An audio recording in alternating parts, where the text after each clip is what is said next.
My name is Sam Peters. I'm comprehensively great-looking, a natural blonde, and a highly intelligent one. I'm extremely tough, an exceptional journalist, and I hate modesty. I work for Uncharted. It's basically Playboy for scientists. Fewer naked women, fewer cars, more text. We report on excavations in, and expeditions to, the remotest corners of the world. The pay is, to be exact, pretty miserable. But you get adventure on tap, and that's the best bonus you could ask for. Although sometimes they're hairy, even for my taste. My latest trip took me to Indonesia, where local archaeologists had discovered an ancient temple complex in the jungle. Team members were disappearing one after another without trace. Turns out, it was terrorists. They kidnapped me. Then my old friend Max showed up and got me out of there. And here we are. He's off trying to get a whiff of the gang's plans. I'm supposed to inform the Indonesian authorities. Oh, and a volcano has now erupted and half of the island is in flames. I have no idea where Max is now, and I'm not going looking for him in this inferno. Anyway, it's supposed to be the man who goes through flames for the woman, and not the other way around. My task is clear.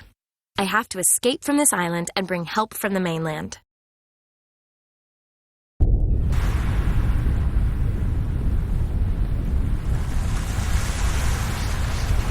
Done it. Now let's hightail it out of here. Crap. This inflatable dinghy is missing some, inflation. Reminds me of my last relationship. So how am I supposed to get to the mainland now?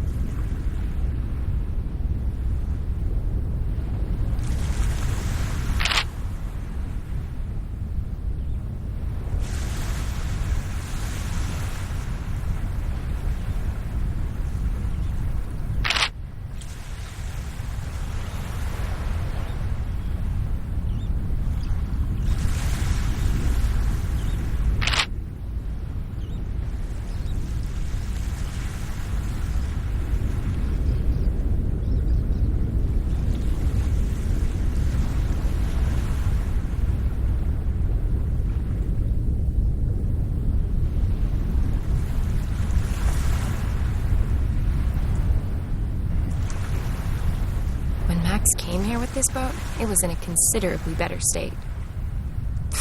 Damned blow-up boats. There's no air in the front chamber. Doesn't show any sign of stopping. I hope Max is all right.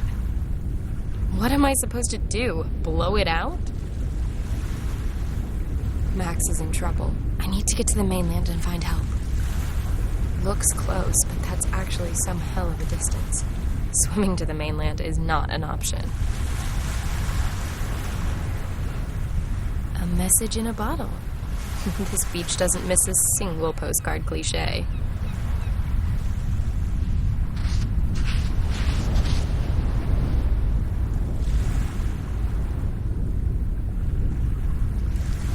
There's a note inside the bottle. Unfortunately, I can't open the top.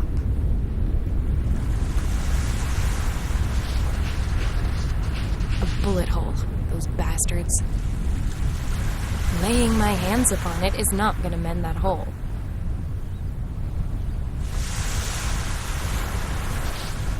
The mortal remains of a crab. Definitely past its sell-by date as a food source, but that claw might make a useful tool.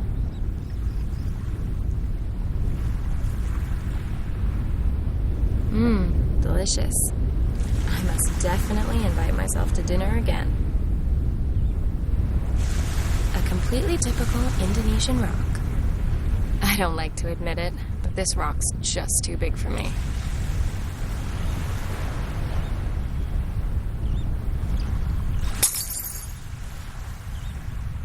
The bottle's broken into shards of glass.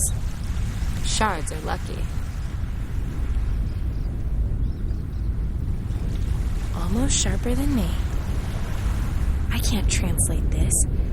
It's either Indonesian or Malaysian. hell is Max stashed in this box?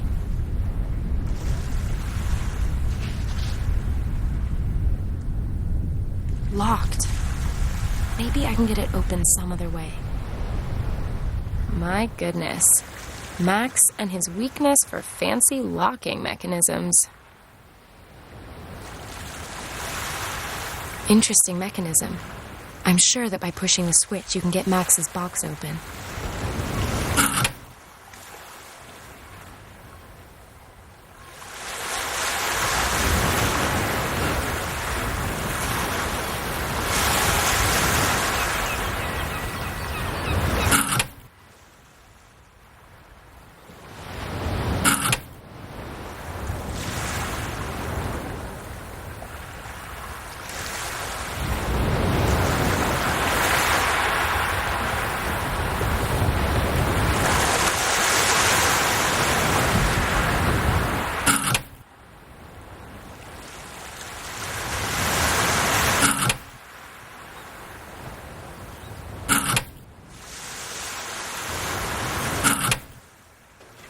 Hope all the trouble's been worth it.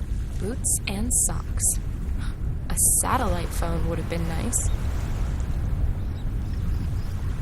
Rubber boots may be practical, but comfy and stylish? Never.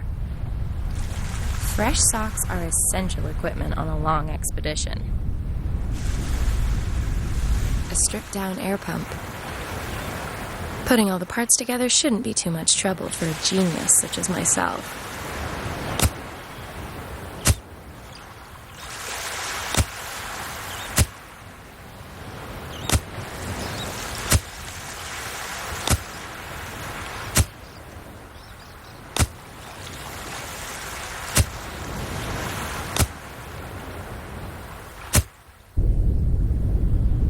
Now the air pump ought to work again.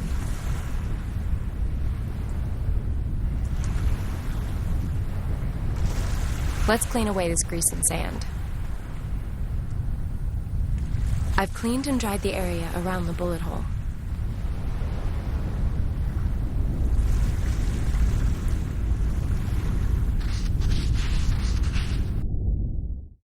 The volcano's out of control. Whatever it is I'm doing here, let's do it fast. Looks like an arrow. Best be careful. It could be a trap.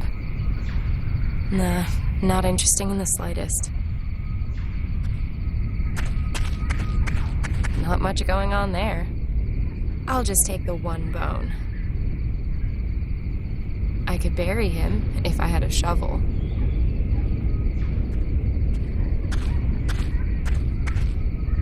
No man is so great that a woman will go back into hell for him. And Max isn't all that in the first place.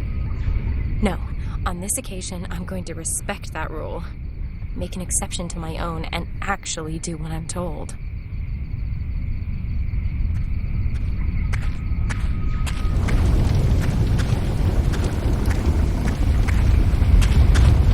Quite beautiful, also rather scary. Generally, more heat is better. In this case, I'll make an exception.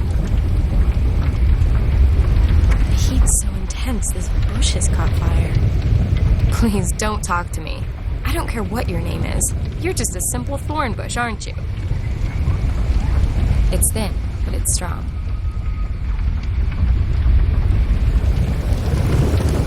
They're too big for me anyway. I'll cut a piece of rubber out.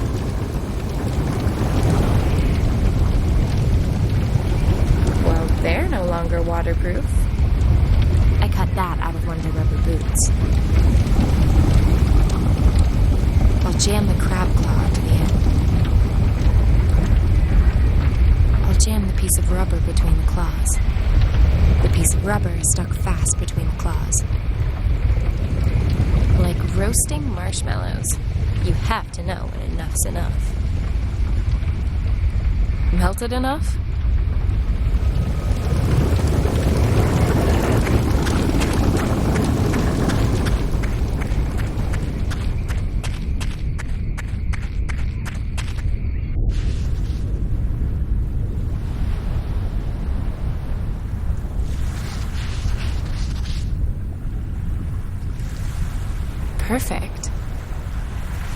Nicely done.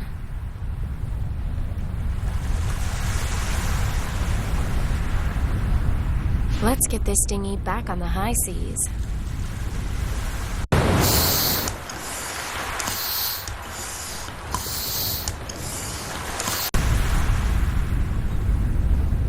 Highly seaworthy, I'd say. Now I can get out of here at last.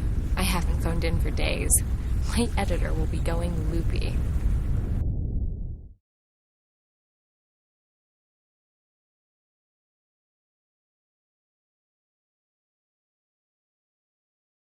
Home at last. First, I'm going to treat myself to a drink.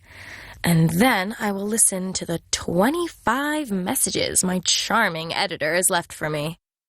He sounds a bit miffed because I've only just got back from Indonesia. My excuses had better wait. He's already got a new job lined up for me. It's an important one by the sounds of it. Could be big for the magazine. I'd better not waste any time. Sure, a girl like me can find a new job really fast, but it still sounds like hassle I don't need. I'd best take the next flight to Berlin. I need to meet up with a Professor Hartmann. He heads up a research group at Humboldt University, and our magazine is one of the sponsors of his Africa expedition. It seems that our professor is hot on the trail of some scientific sensation out there. How often have I heard that shit? The sensation is usually some frothy bullshit that we can't even use to fill the summer news gap. Anyway, I'm clinging on to this job, which means I'm headed out to Africa with the professor at the next opportunity. I don't know exactly where we're going, so anything could be in store. And that is exactly what I love about this damn job.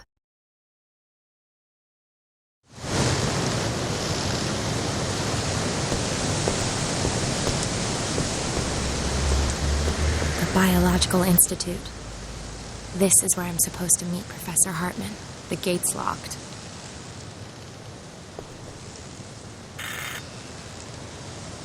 Yes, can I help you? Hello, my name is Peters.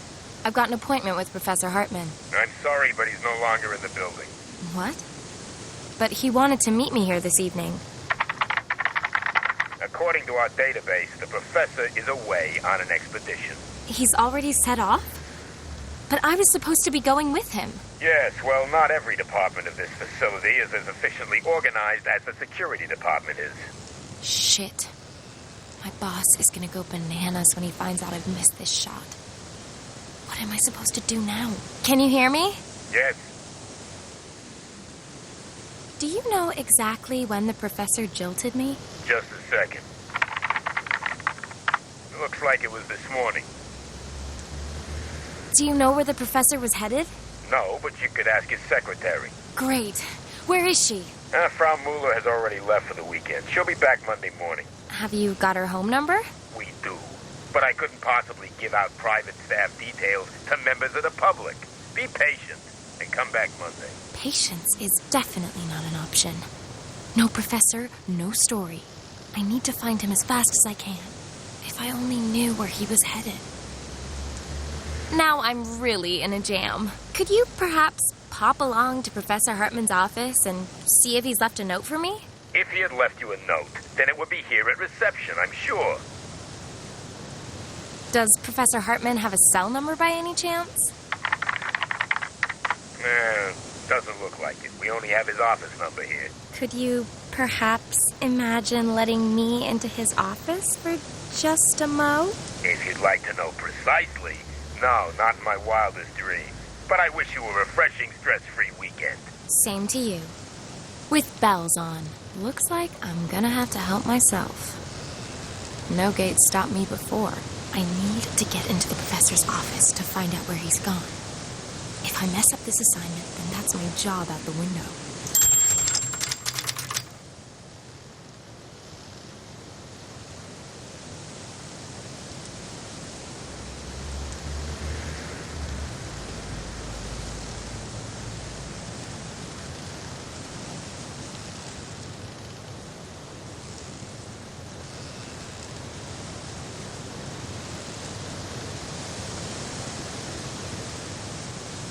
An intercom.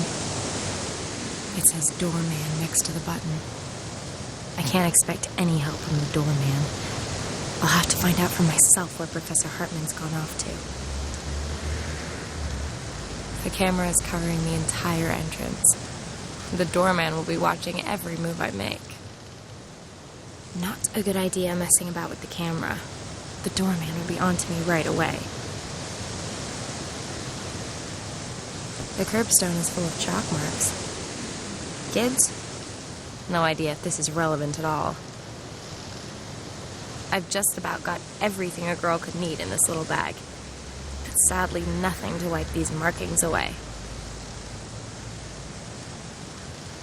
I don't have the professor's cell number. Now let's see what's in it. I always keep this photo on me. It's supposed to remind me what I'm grafting for every day. Fulfilling my childhood dream of owning a pretty little white sailboat. I never actually have a lot of cash on me. I'll just pick up the €2 coin and stick it in my sailboat piggy bank. That's for the locker at the airport where I've stashed my travel luggage. Globetrotters like my humble self prefer electronic means of payment. Closed. Gotta be another way to get into the prof's office. Damn it. Looks like it's home time already. The Biological Institute. This is where I'm supposed to be meeting Hartman. The professor's office is the only lead I've got for where he might be.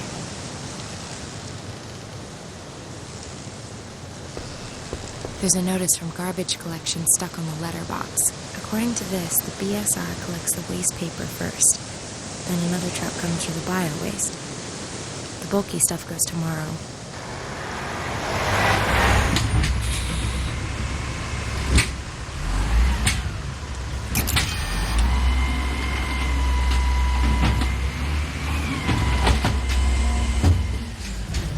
The waste paper collection's been and gone.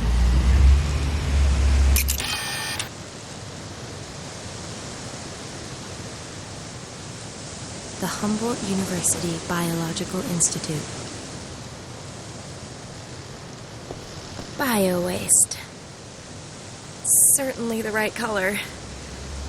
Wow, that stinks. The waste paper's empty. Nah, pushing empty trash cans is way below my preferred difficulty level. A small rolled-up carpet. Has someone lost their faith? The first accessory for my sailboat. A cheap imitation of a Persian carpet.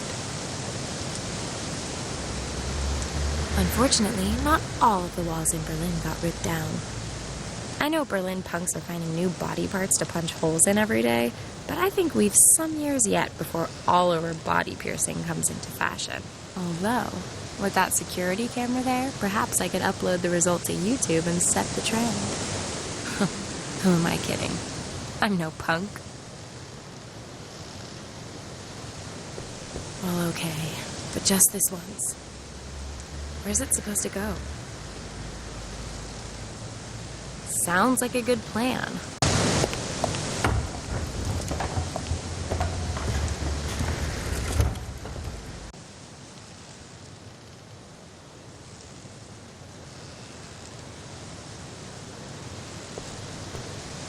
If I throw the carpet over the metal spikes, I could climb over easily enough. But then I'd be in full view of the security camera and the doorman would spot me. I need to find a better way.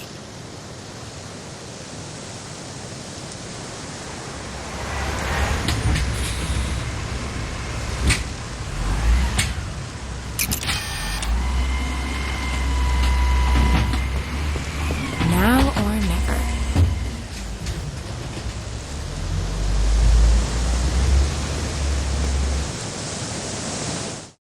Made it. Now I somehow have to get into the Institute and find Professor Hartman's office.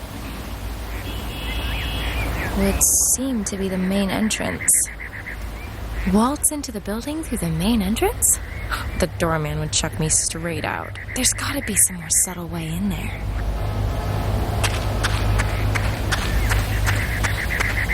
plastic box. That's what comes from leaving your tools lying around. A solid pair of head shears of the manual variety. Some parts of Germany have yet to discover electricity. These work gloves are at least 3 sizes too big for my delicate hands.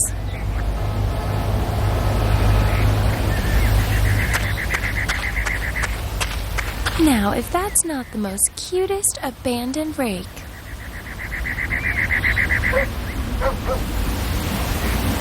A rake.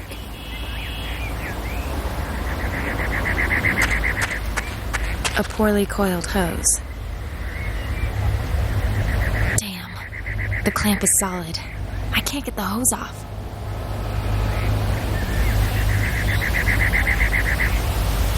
Freedom for garden hoses.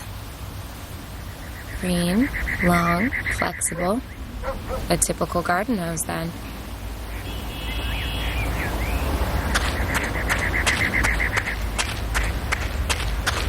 That's a horse chestnut. It was Tree of the Year in 2005. How do I know that? It says so on the little sign. The sign is fastened to the tree with 4 screws. Nothing's gonna happen without some tools. Too big for the small screws.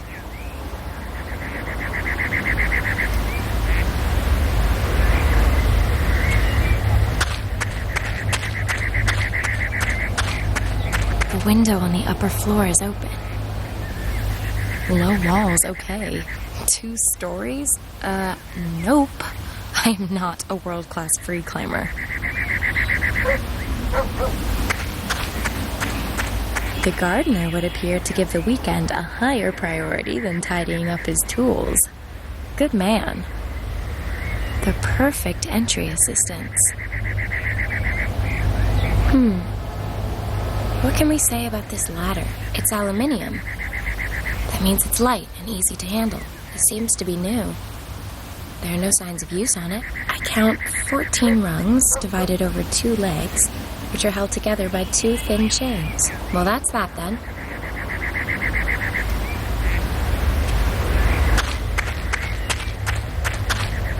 Whoever said size doesn't matter was covering something up.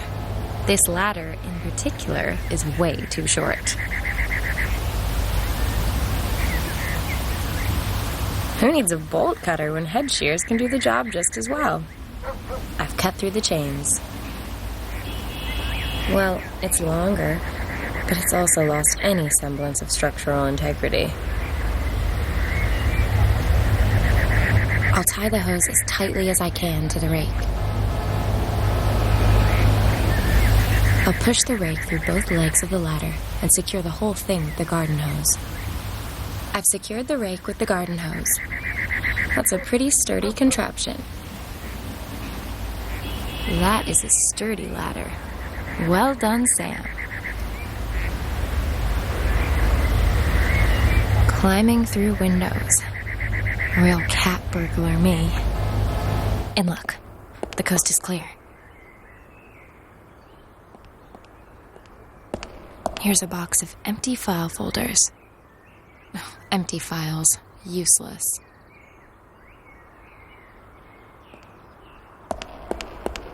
Forms and faculty notices. Not much interest to me. Nothing that I could use. That office belongs to a Dr. Fritz Schneider.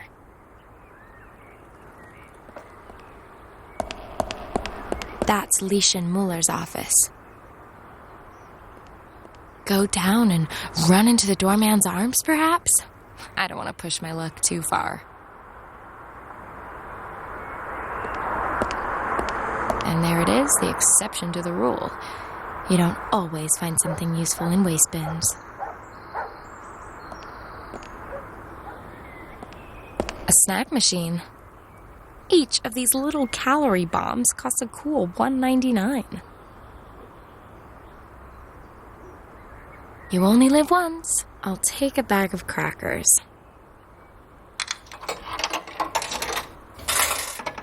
My snack? and 1 cent change. One step on the way to my first million.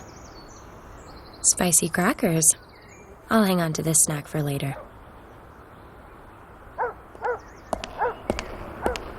Professor Hartman's office. Won't open.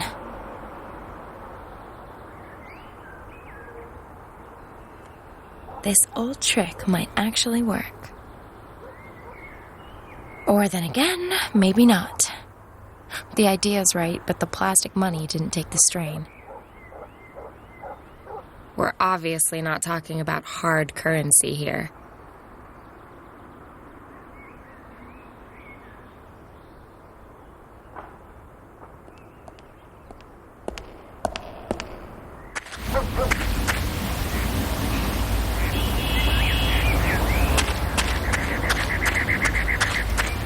The 1 cent coin is thin enough to unscrew it. Amazeballs! Ugh, I have sunk to a new low.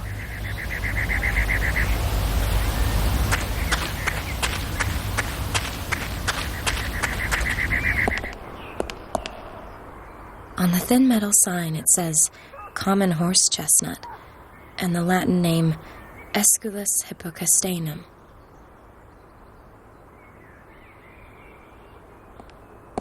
That'll work. I'll bet my sailboat on it. Phew. Okay, Sam. Find the damn info on where our perfidious professor's gone off to. And then maybe, just maybe, you'll get your story, a pay rise, and that nice little sailboat you're dreaming of. The cliche that professors are not exactly neat freaks might well hold true. But surely this is taking it to the next level. Hartman really must have left in a hurry. A stack of homework, botany books, and writing materials. Thanks, but I don't think that they're going to help me right now.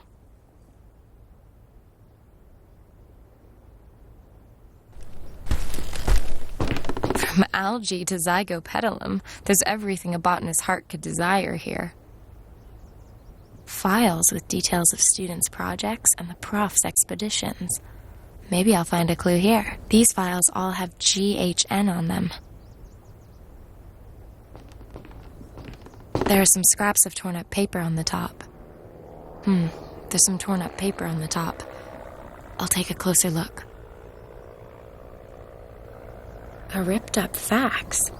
Now let's see if I can put this back together. A scrap of paper.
This expedition party sent him a fax. They've discovered some hitherto unknown species.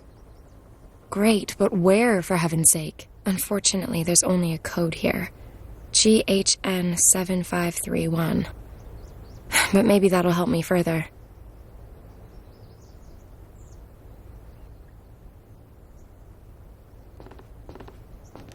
This file is marked GHN 7520 to GHN 7535. It ought to contain notes from the current expedition. Bingo. GHN 7531. The expedition has gone to Ghana, to Lake Basomtwi. So what the hell are they looking for there? Lake Basomtwi lies in the meteorite crater in Ghana's Ashanti region. It's 8 kilometers in diameter, about 80 meters deep, and doesn't have an outflow. The ecosystem and the lake are endemic, meaning there are lots of plant and animal varieties that are unique to that location.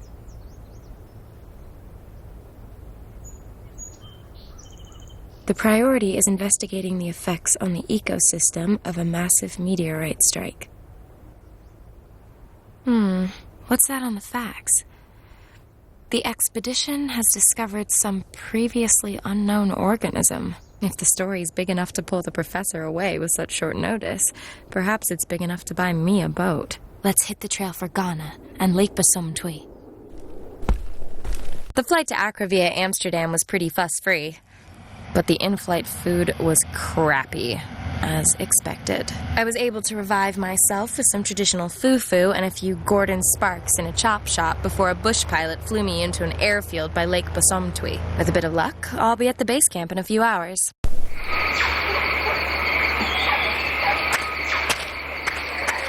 Looks like everyone upped and left in the night. Strange. I've got goosebumps all of a sudden, despite the heat. I'm getting something of a horrible feeling here. I'd better get a move on so I can reach the Lake Basomtwi camp before nightfall.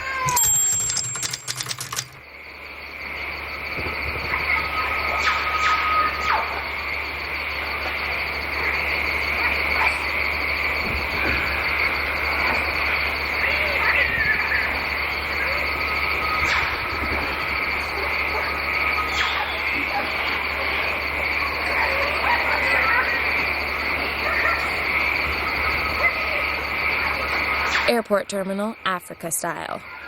A little bit too rustic for my taste. Where's the air-conditioned bar and duty-free shop? Hey, Dixie. Now what would those Southerners say if they knew there was a mobile toilet named after their hymn?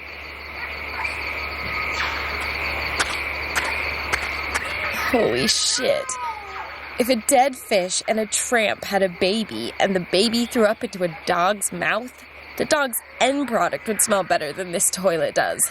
Even if I had to, I would not go in there. I should maybe give it a test.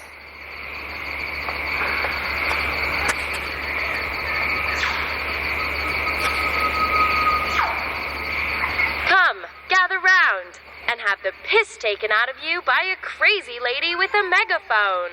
Ooh, I like it. So what do you need a megaphone for in the jungle? The craft of writing my ass. A voice recorder gets a more natural interview every time. Much more practical than rubbing sticks together.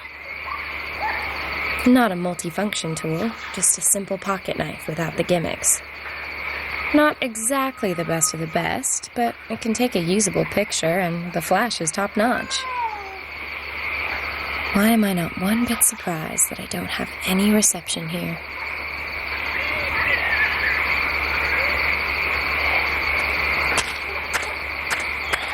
Hell, they've seen better days. Now then. Any juice left in these at all?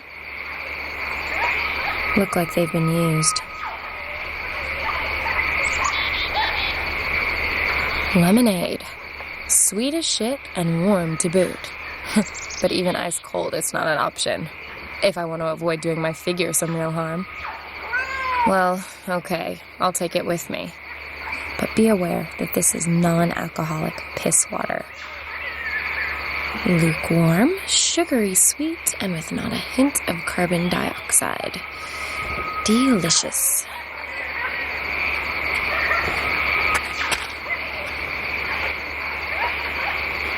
Large scratches torn into the wood. Must have been something considerably bigger than the cat over there. It's certainly seen better days. Yarr! Sorry. It's screwed tightly to the column. The pocket knife only has this one blade, but it's extremely versatile. I can unscrew screws with it, for example.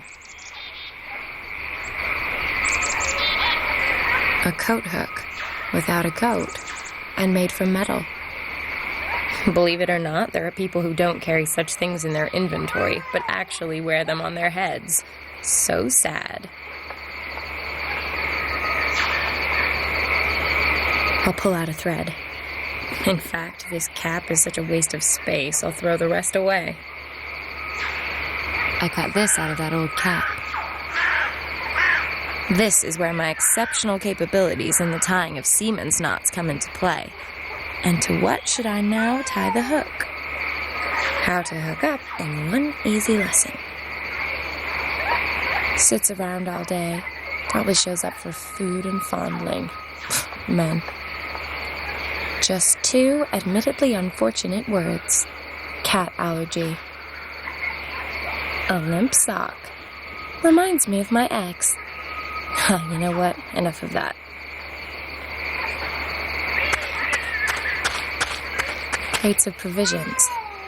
Well, I'm not gonna starve to death here, that's for sure. I'm not that hungry yet.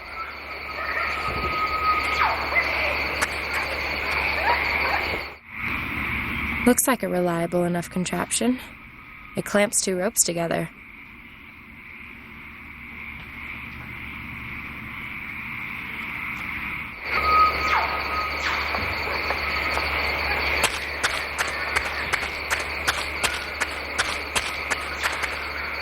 The camp lies northeast from here.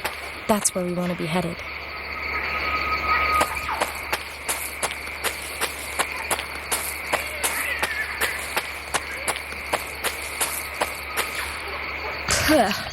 Where's that perverse stink coming from? Oh, right. Pumbaa. They may be cute in cartoon form, but in the real world, those warthog tusks should not be underestimated. As long as that hog's eyeballing me, I really don't give a damn about the tree trunk. Okay, away we go. Sing Hakuna Matata for me, then. Since we don't know each other all that well, I'm gonna be keeping my distance, okay?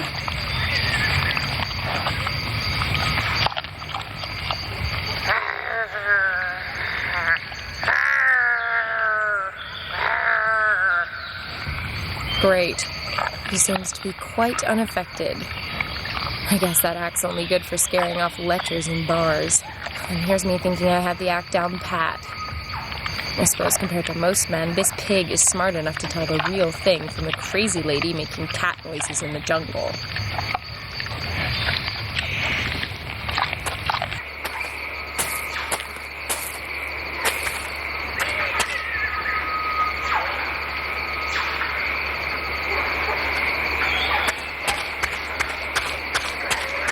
Hello, Mr. Kitty.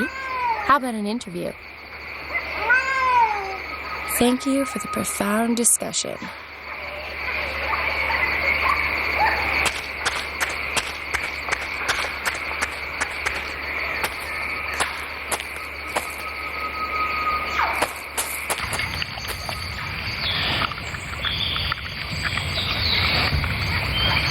I'll hold the megaphone close to the voice recorder speaker.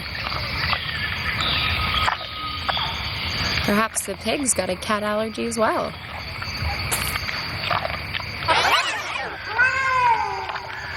Pity. Apparently not.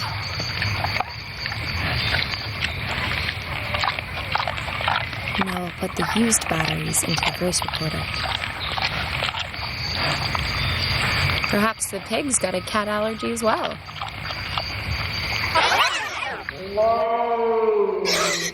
Success.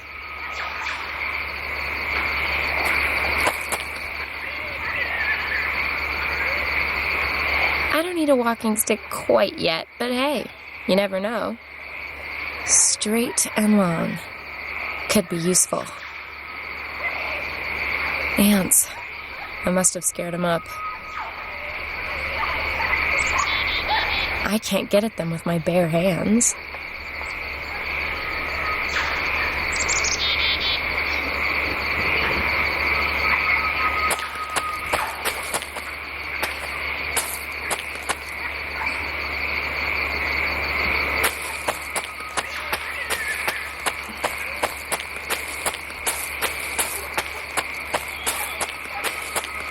Just like in the adventure movies. So, what do we have? Great. The guide rope on the right-hand side of the bridge is broken. That's all I need. I can't get across with it like that. I need to repair the rope first. If I ignore the busted guide rope and try to cross, I'll soon be acquainted with the chasm floor. Way too risky. I need to fix the guide rope first.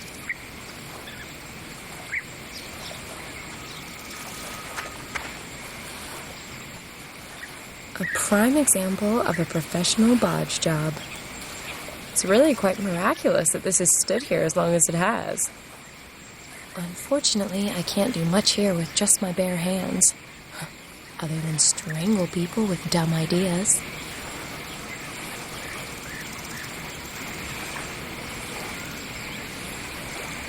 There's a tool bag hanging down there. I hope nobody left it there when they took the express route to the bottom. The bag's hanging too low. I can't reach it.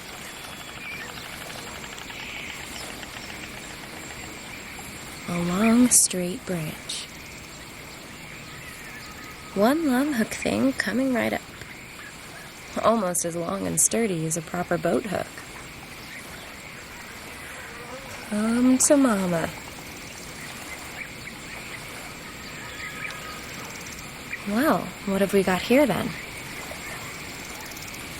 A very soft pencil. A 7B. A broad paintbrush. A typical pocket tape measure. Looks like a wrench. And in fact, is a wrench. Nothing left in it.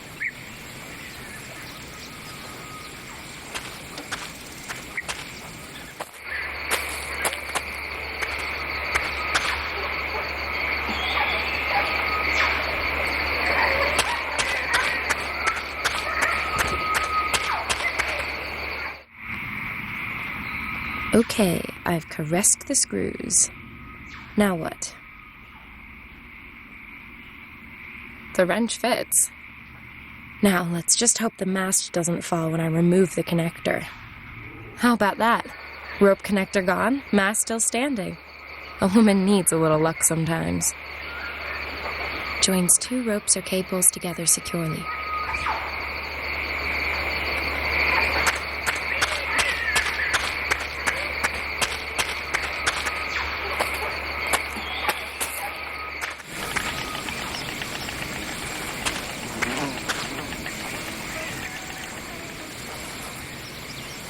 Let's see.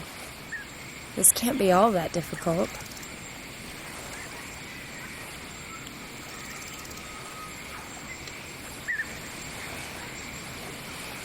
That ought to hold. It's looking pretty sturdy.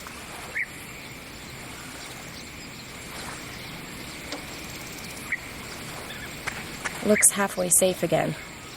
I ought to be a bit cautious all the same.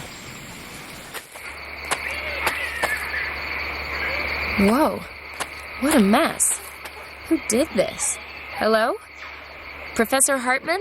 Strange. No one here. What the hell happened? I had to take a look around.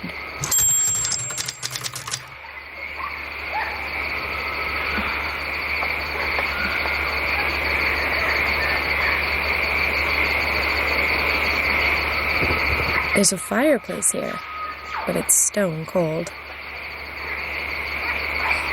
A four-legged stand. I ought to leave the stand where it is. On the sensor it says, working range 90 degrees.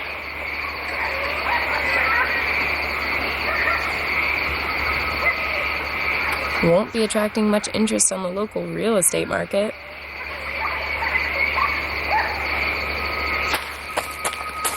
Old ashes and stones.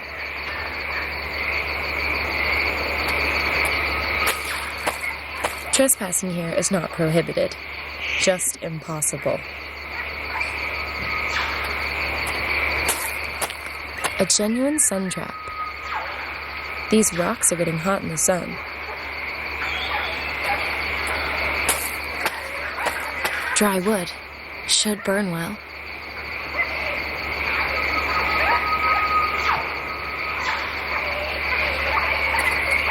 It's like the hut was cleaned out by a tornado. That tipped-over locker seems to be the only thing that hasn't been smashed or squashed. I'll pass. My delicate little fingers are not going in there just yet. Interesting storage method. That's how you keep your grub away from the hungry fauna. If I had a jetpack, then maybe...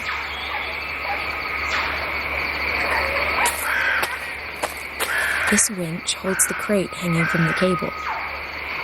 The crank is missing.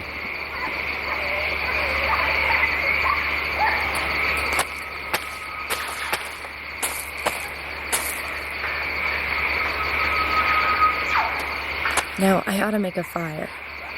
It'll keep me safe tonight from the cold and whatever else is out there. Let's get cozy. All that's missing are marshmallows, a guitar, and some decent ghost stories. Mind you, given recent events, I can happily do without the latter.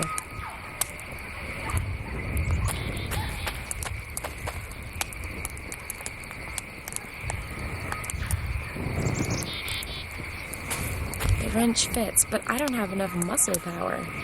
The winch isn't moving an inch.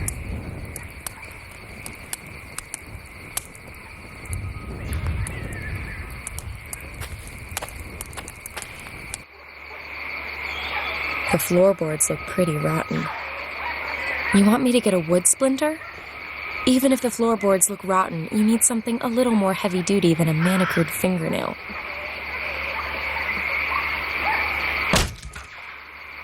A pipe. That's all I have to say about that. What I'd really like to know is what threw this great big locker all over the place. Feels kind of locked.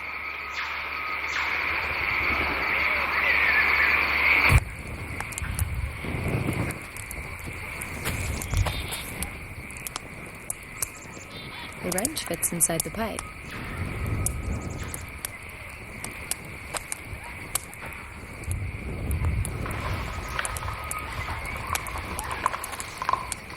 The laws of leverage are your friends.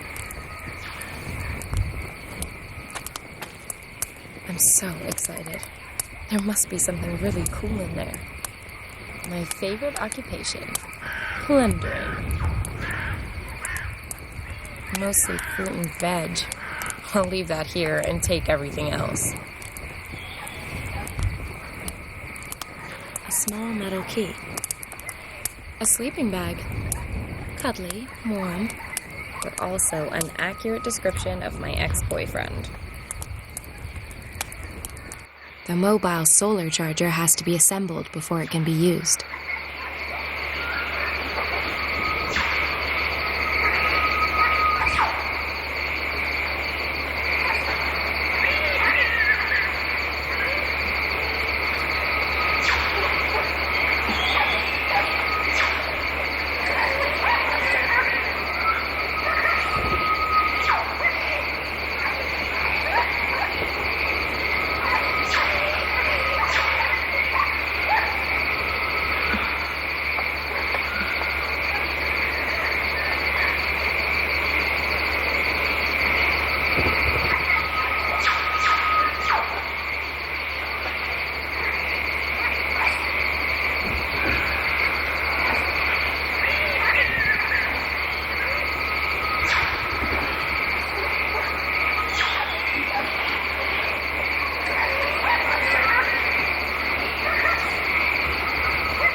bearing in mind I don't like puzzles, I've rather nailed that one, haven't I? You can use this mobile solar kit to run smaller electrical devices.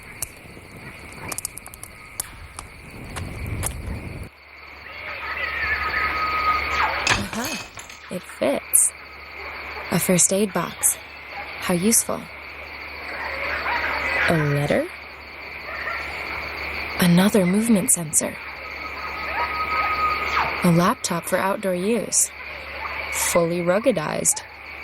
Well, it survived whatever hit the hut completely unscathed.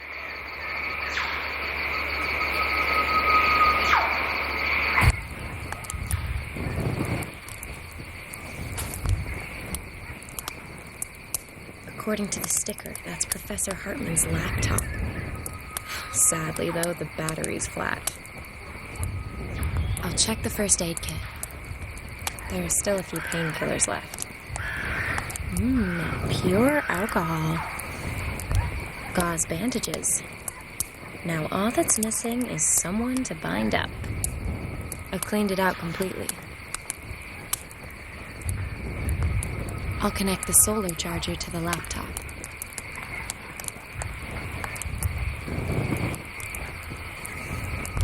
The professor received this letter from his wife on their wedding anniversary. Turns out married, middle-aged people have very little of interest to say to one another.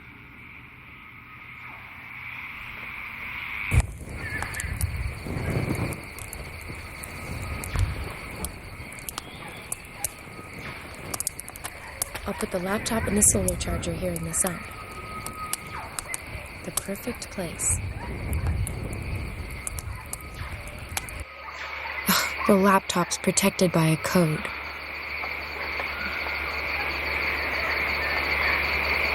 A strip of adhesive tape. It's stuck pretty fast. I need something to scrape it off.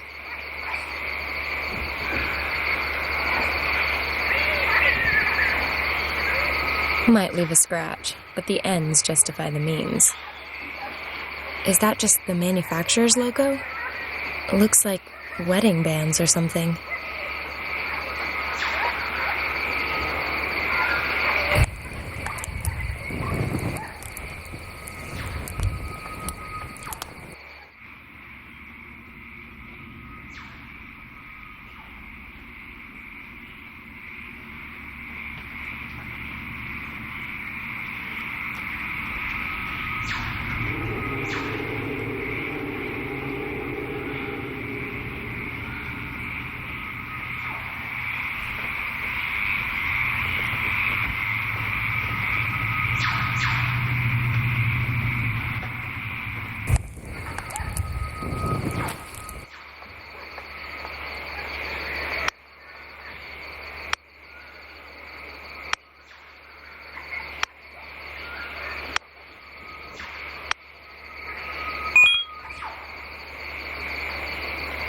No saved mail.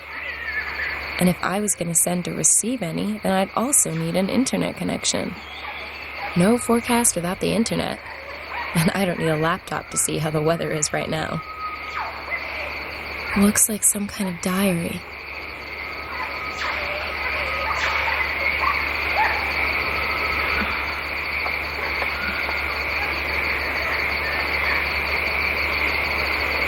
Sounds promising.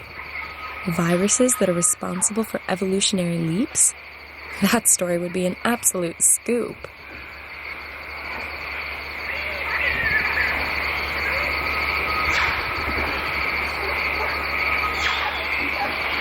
Now, is there any truth to these ghost stories?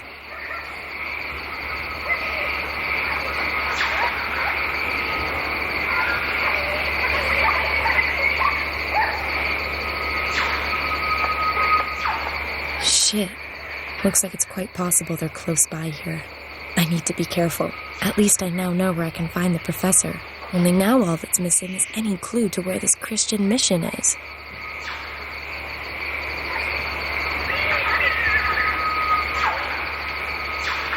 Even the most ambitious scientist has to switch off every now and then.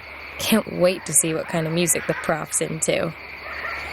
This is where Hartman saved the pictorial info from the current expedition. The map of the camp. A map of the region to the south of the Basumtwi. Aha! That over there to the west has to be the mission that Hartman wrote about in his notes. It doesn't make sense to set off for the mission now. I don't want to be wandering about in the jungle after dark. I'll spend the night here in the camp. Chasing after our scientists will have to wait until tomorrow. I'll set up the motion sensors and build a nice big fire to keep the beasties at bay.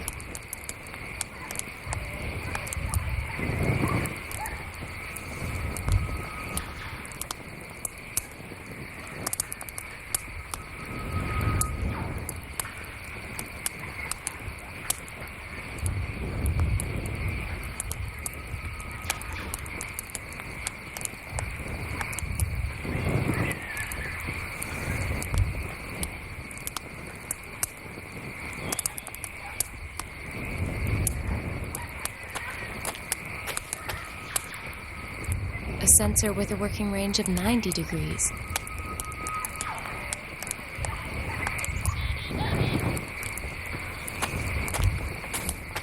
I'm thinking that the sensor belongs on top of the stand. This sensor has a working range of 75 degrees. This sensor has a working range of 120 degrees. On the sensor, it says, working range 90 degrees.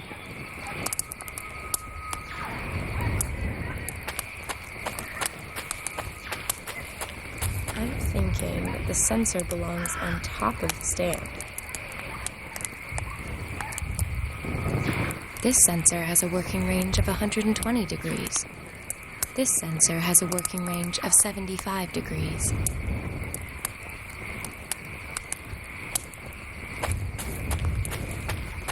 I'm thinking that the sensor belongs on top of the stand.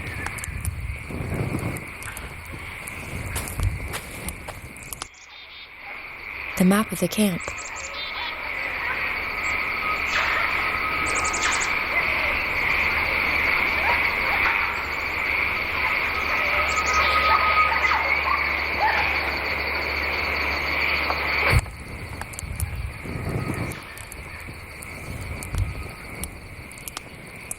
This sensor has a working range of 120 degrees.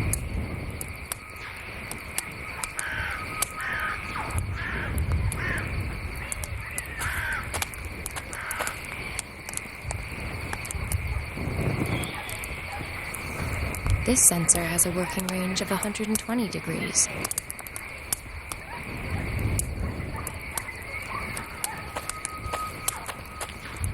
I'm thinking that the sensor belongs on top of the stand.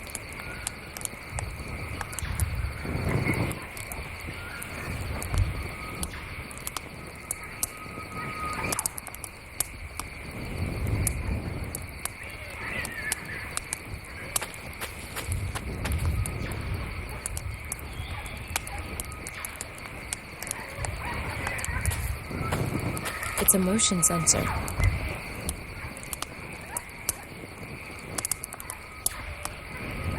The working range of this sensor is 160 degrees.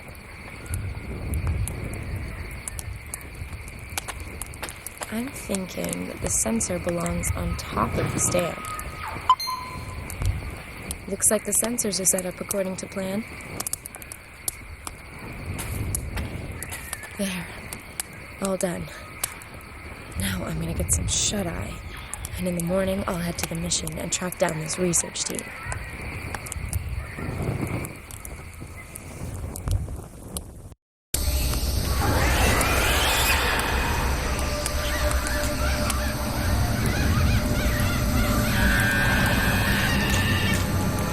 What are they?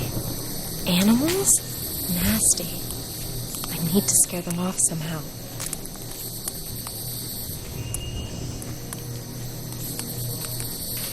The fire seems to be keeping the beasties at a distance, for now. But they're not being driven away by it. This This is getting really weird. Those red eyes. There must be more than a dozen of them out there. Perhaps I can find something to scare them off before they realize my fire isn't so scary after all. Like hell I will.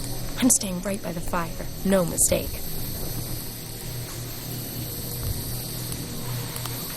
Maybe it'll give them a fright. They're gone. Hopefully they're gonna stay gone, too. It won't be too long now until sunrise.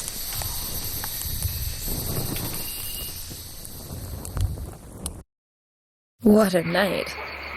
I never got back to sleep. What were those things? Hey, maybe I caught them on camera.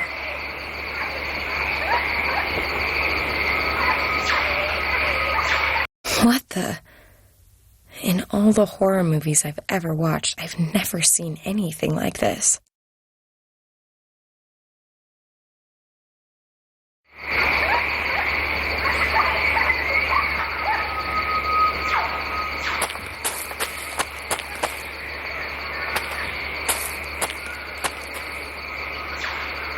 The mission.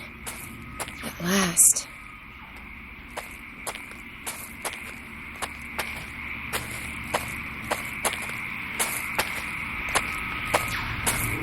Hello? Anyone home? God be praised, my child. What can I do for you? My name is Samantha Peters. I'm looking for a group of scientists. Their leader is called Professor Hartman. According to the notes I found in their camp, they were headed here before they disappeared. Yes, the men you're looking for arrived here yesterday. Finally, I've caught up. Can you take me to them? Unfortunately, that's not possible. They are in quarantine. Quarantine? They are very ill. They have high fevers and are unresponsive. Nobody is allowed near them until the doctor gets here. We want to avoid any possible spread of the disease. Can't I at least have a brief talk with Professor Hartman? It really is very important. The professor isn't here. Not here? Where is he? If I've understood the men correctly, they were attacked at night and the professor was taken away. Damn it! Do you know who attacked them? You have to go now, my child. It is not safe here when the darkness falls. What aren't you telling me? What is it that you're so afraid of? I'm not going anywhere until you tell me what's going on here. Child, I just want to protect you. If I let you in, you could become infected. And outside, you are not safe from the... Yes, not safe from what? In the scientist's notes, it says that one of them was attacked by some animal species he didn't recognize before he became ill. That was no animal. Well, what was it then? For Christ's sakes! Oh, forgive me. Our Father, who art in heaven. Listen, sister. You will now talk, or else I will break the fifth commandment. Who ambushed the scientists and dragged off the professor? They come from above. The trees. Locals? Rebels? Hunters? No, not humans. Well, what then? Not animals? Not humans? Aliens, perhaps? The Asambosam. Asambosam? Never heard of them. Ancient Ashanti legends tell of strange nighttime beings that lurk in wait for their victims among the boughs of the trees. They pluck unfortunate souls from the ground using their long, sharp claws and then drag them off to their caves where they then suck the blood from their victims' bodies. So what does your boss have to say about your believing in such blasphemous scare stories? Scare stories? When you have lived among the Ashanti as long as I have, there's very little that appears unbelievable.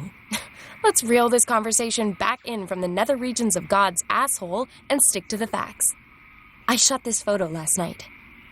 This little freak was one of a whole group sitting in the trees above me. Might this be one of your Asambosam? Holy Maria, Mother of God, you can count your blessings that you are still alive, my child. So these freaks really have schlepped off the professor, then? Suppose it's true. Where would the Asambosam take their victims? Into their caves. I got that bit. Where are they exactly? My child, you really don't want to go there. Yes, I do. There's one hell of a... Sorry. A real scoop of a story there for sure, and I just might be able to save the professor while I'm at it. That is, as long as these things haven't sucked him dry already. Then I really won't be able to stop you, my child.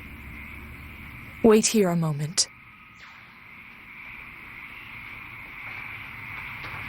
This will be a great help to you on your reckless undertaking. Take it. What is it? Some intense studies of the Assam-Bosam and Ashanti legends. Thanks. May the Lord watch over you.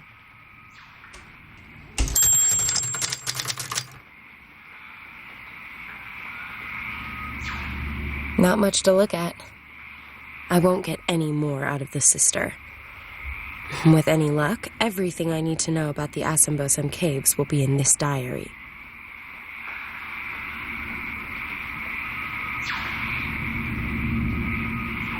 This is where the notes begin.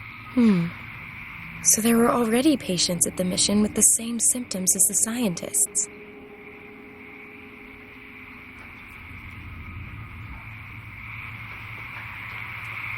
So were these men under attack from the same creatures?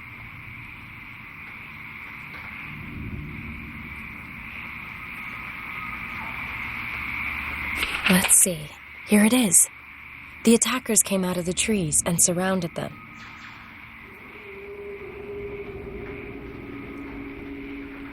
Interesting. There had also been similar cases in the past.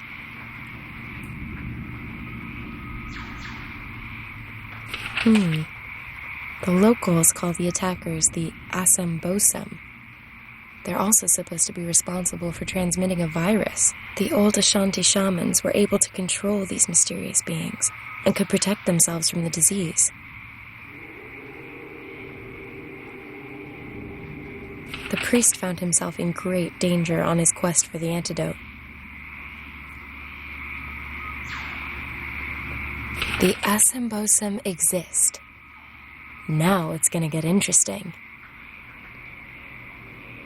Ugh, such a lot of text. The priest stumbled across one of these Assam-Bosam and followed him to a cave. The translation of the inscriptions at the cave entrance brought something astonishing to light. It detailed a description of a ritual which could protect against catching the Assam-Bosam disease, and which could also cure it. They carried out the ritual, and despite no ready explanations for how, it worked. These experiences really rocked Father Samuel's concept of the world. This is where it lists what you need for the ritual and how to carry it out.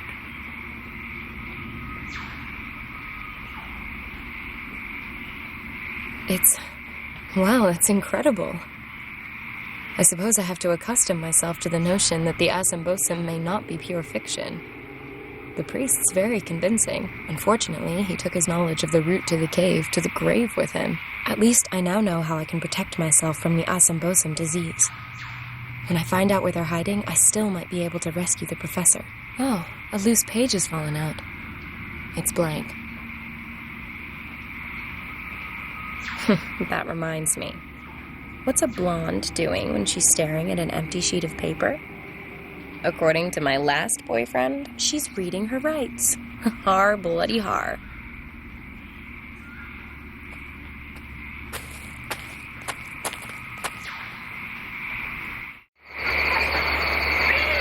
Looks like the Goethe plant.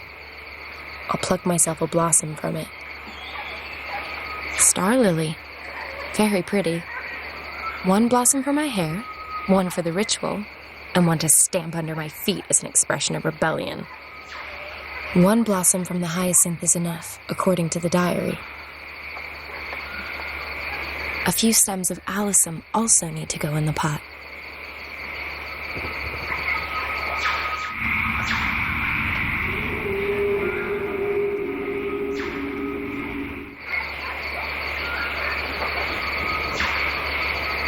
That has to be rose herb. I need a stalk from it.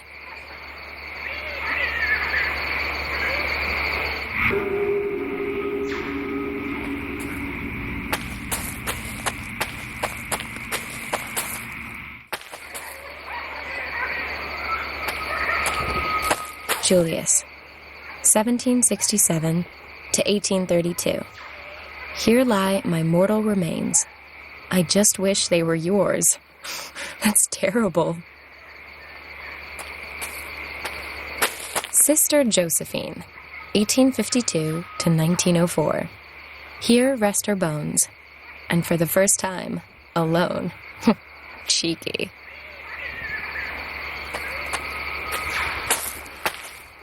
Billy, 1907 to 2006. Only the good die young. Either he had a low opinion of himself or a wicked sense of humor. On the gravestone it says, J.H.M. Excuse me for not standing up. Must have been a proper gentleman. Or a Groucho Marx fan.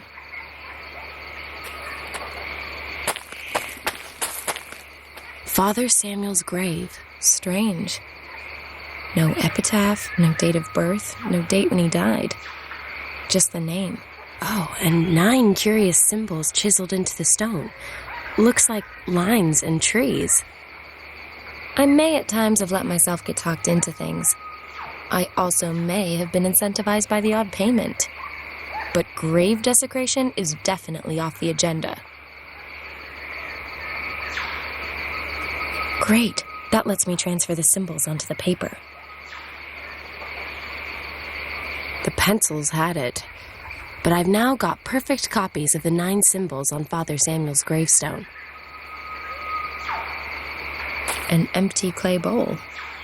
Who left this here?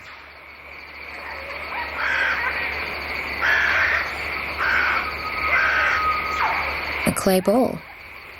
We used to make things like this in school, but mine were never as nice as this one.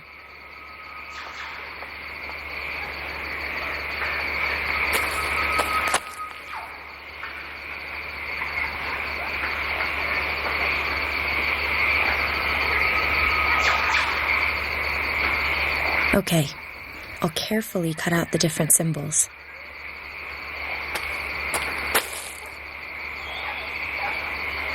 I can't exactly say I'm crazy about puzzles. I'll take this part as my starting piece.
The route to the Asymbosum's caves.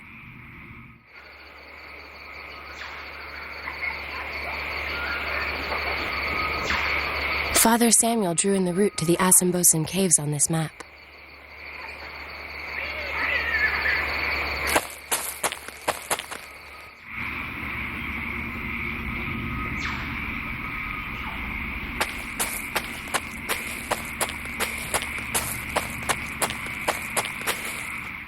The Asymbosum's caves must be near here. Hopefully the professor's doing all right.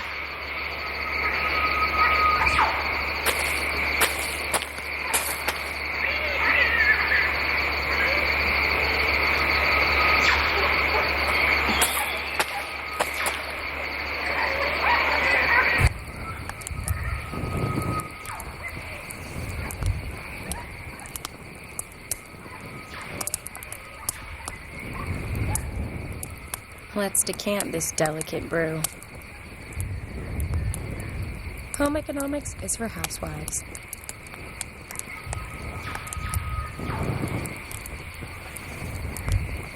Boiling the lemonades produced a thick, sticky syrup. The lemonade is boiled down to a thick, sticky syrup.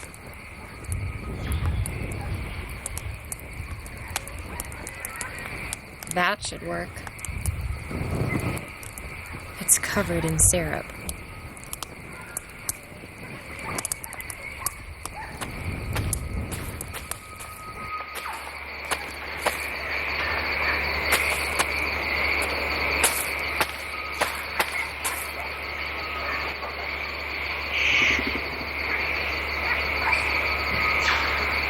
Gotcha. The ant stuck to the brush. Almost too easy. I had to give it a go with chopsticks.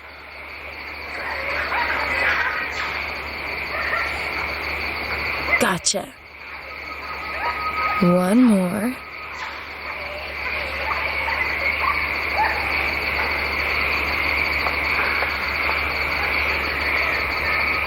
A respectable kill. Peters, the big small game hunter.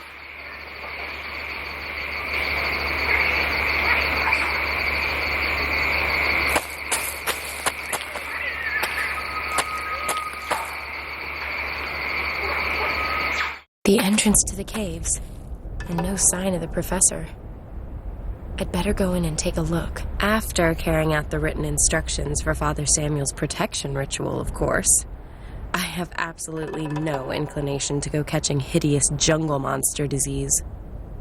It's actually here. Weird. There are no birds, no animal calls. Even the bats seem to be frightened to make a rustle. The pot's empty. Let's not get greedy. I've got the clay bowl already. And in it goes. And in it goes.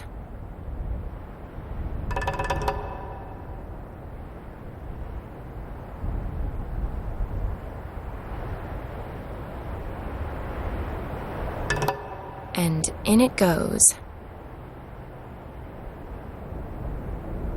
And in it goes. And in it goes.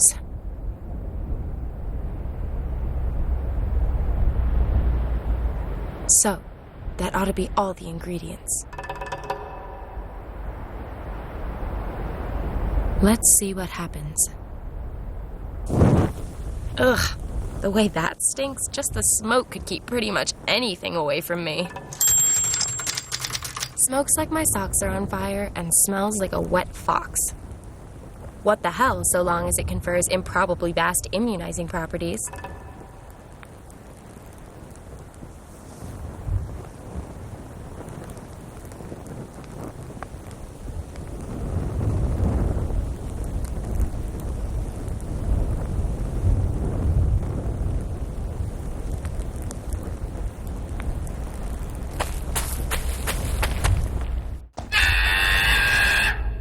Whoa. Was that one of those things? A mask with eyes, mouth, and some kind of war paint.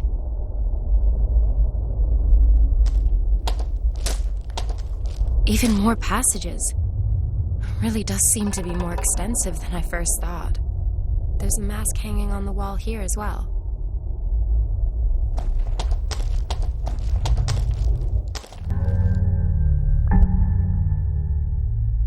Out of order.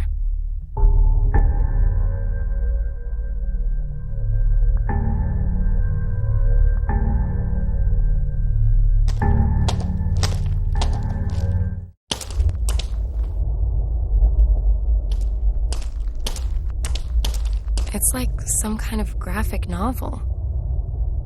The story begins with a man choosing children from a large group. They follow him into a cave, and the door closes after them. The children continue to live there while the man teaches them to fight. The man also gives them food, and so the children gradually grow into men. But what is that? The children seem to change on the way. Their arms become longer, and they get great big fangs like predatory animals. Pretty gruesome.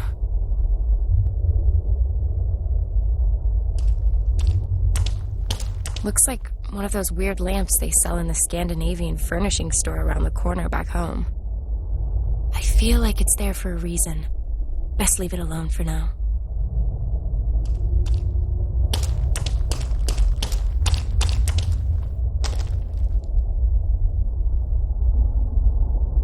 The obligatory mask.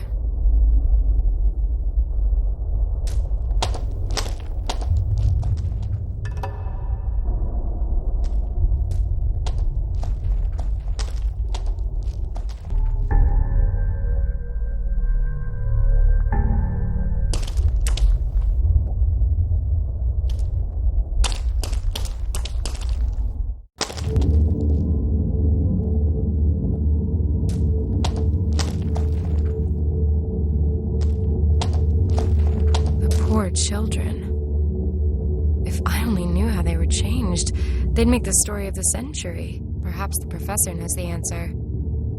If he's still alive.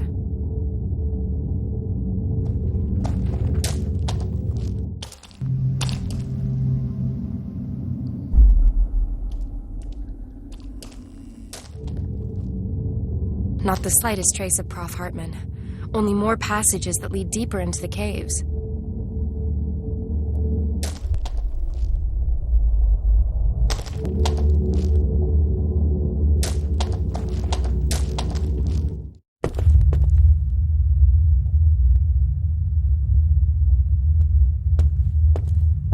Looks different from the other rocks. What is it?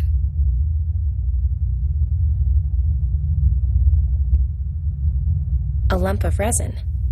It's supposed to burn like tinder. Let's fuel this lamp and see what happens.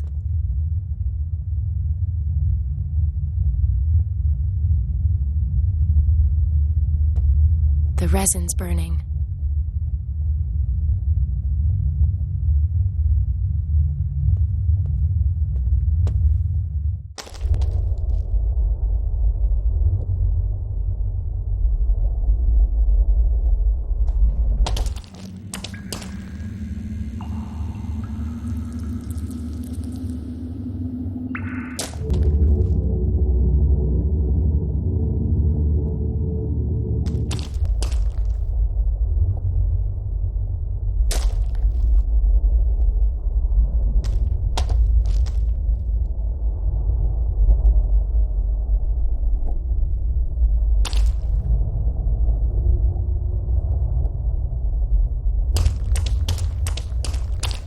Fuel this lamp and see what happens.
the Asambosum fans of masquerade balls?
Was that an animal? Or a human? Or...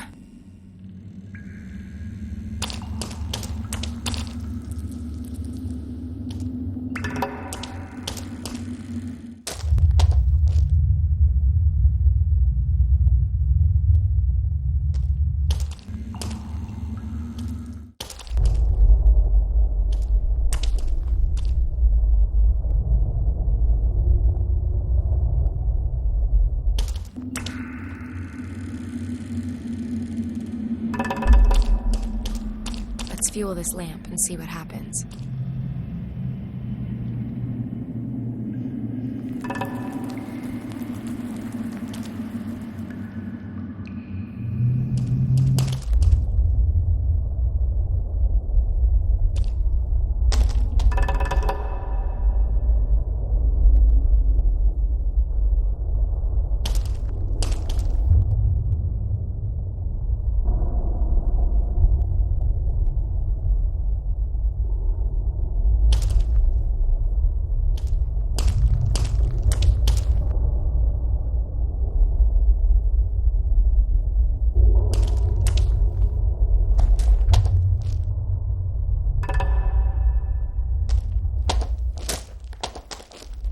Let's fuel this lamp and see what happens.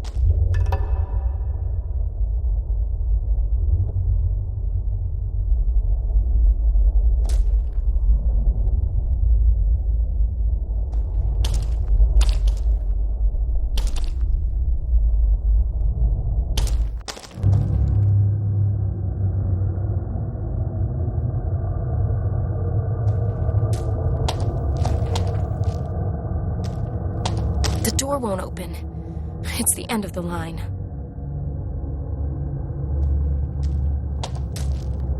This mechanism with the 5 stone wheels would appear to open the door in this room.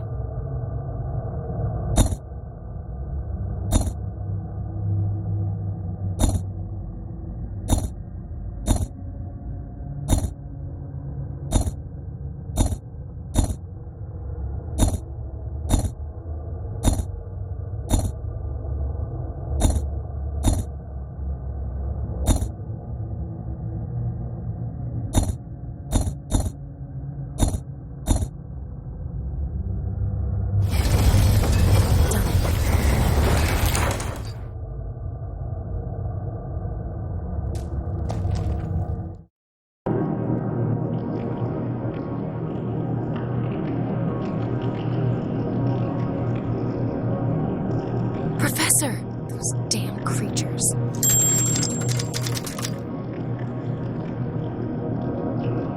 I'd have to drive the Asambosum away to be able to get to the Professor. I wouldn't like to make myself any more obvious to the Asambosum. I don't think the ritual protects me from being eaten alive.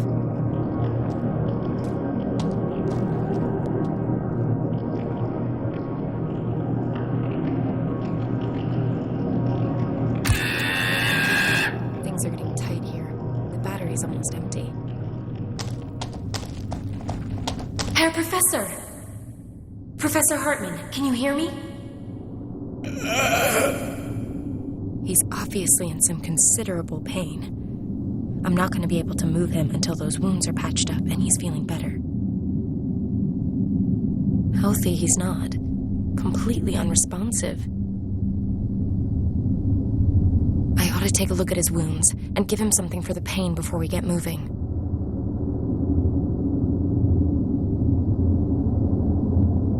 And that should keep the blood off my clothes, and, broadly speaking, inside him. At least until I get him out of here.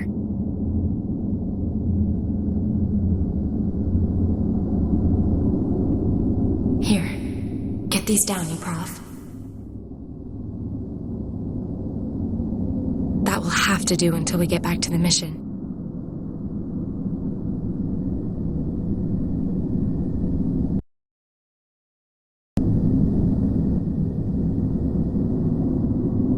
Don't worry, Professor.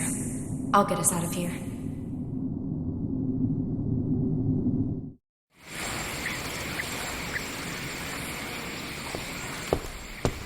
Hey, Professor.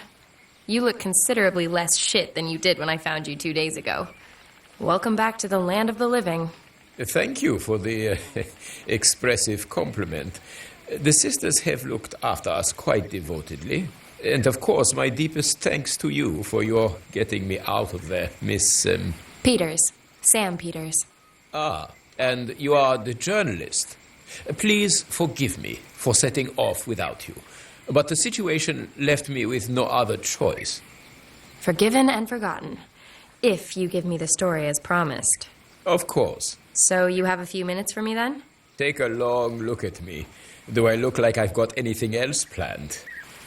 I'm just not entirely sure that I'll be able to give you all of the answers. Let's find out. You want to know what the Asambosum are? Spill it, Prof. They are humans, I'm sure of that. Did you see the wall paintings in the caves? Yeah. The Ashanti were always a very secretive people with an extraordinary bond with nature. As with all native peoples, their living space also forms the basis for their existence. They naturally defend it with every means at their disposal. At some point, the Ashanti shaman must have realized that they would not be able to defend their lands indefinitely from outsiders. They therefore trained up some quite exceptional warriors. The ritual that's shown in the cave paintings. Correct. But those things don't appear to be human in any way. What happened? Well, it happens that there is a particular species of snail, which is incidentally the reason we were here at Lake Bosomtwi in the first place. Whose genome has changed through eating the algae brought here by the meteorite. Yes, exactly. The algae may have been carrying a virus, which, over a relatively short period of time, triggers a rapid genetic mutation in a species. There are supporting cases. On the Indonesian island of Flores, they found the fossilized remains of a very small but adult human who was a genetic successor to Homo erectus. All evidence suggests this subspecies of dwarves evolved in only a few generations as a result of their isolated environment and in response to the narrow, low-ceilinged cave systems of the region. An unbelievable evolutionary step. Relative to conventional evolution, this process really did take place at the speed of light. As with the Asambosum. Possibly. Perhaps, as with the snail and the algae, the virus is the explanatory factor across all these examples. How far does this go? Perhaps the shaman knew that the algae possessed some form of mutational capability.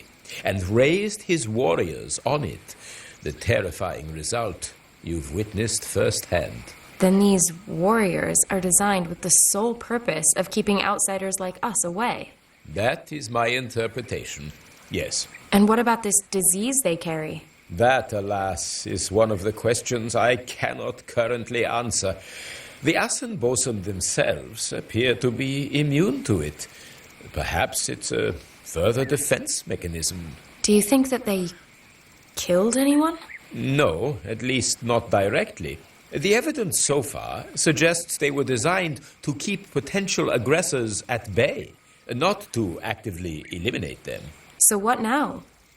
As snail research goes, Professor, this story is more sensational than most. That may well be the case. But? The shaman and the Ashanti have only been acting in the best interests of their people and in perceived self-defense. And that justifies their turning children into monsters? We don't have to approve morally. But does morality apply in the case of survival? Doesn't every nation do reprehensible things every day in the name of survival? Clearly, we are not the first Westerners to come here, and I doubt the intentions of all such visitors are as benign as our own. In this special case, I have to ask myself, even as a scientist, is knowing the answers more important than doing the right thing? Answers are what we're paid for. Then I hope never to see the day that we run out of questions. Do what you think is right. So, I have to make a decision. Should I go ahead and publish the story?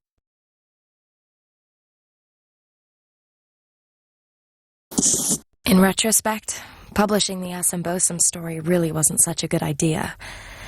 At least, not for the Assenbosen themselves. There was a gold rush.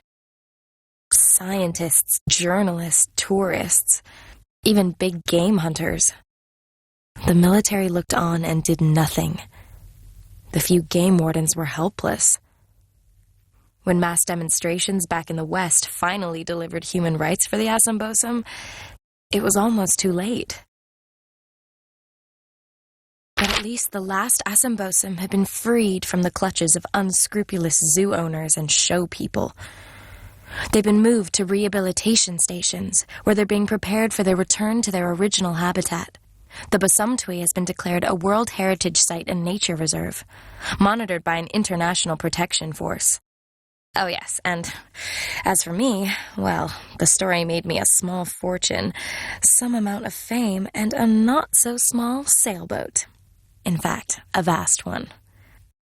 So, not such a bad ending after all.